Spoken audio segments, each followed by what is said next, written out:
சொல்லுங்க படம் பார்த்தீங்களா எப்படி இருந்தது? சத்தமாக பேசுங்க. ஓ ஓகே.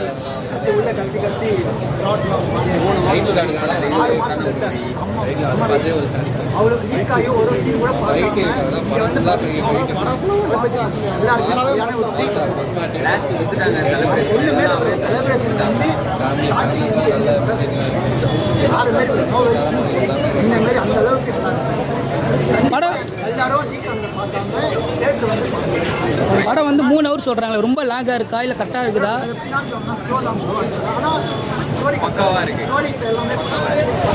இது டப்பிங் படம்னு சொல்கிறாங்கல்ல, டப்பிங் படம்னு சொல்கிறாங்கல்ல, பகவதி காசியர் படம் சொல்கிறாங்களே, சேம் அதுதானா இல்லை சீன்ஸ் முடிச்சிருக்காங்க?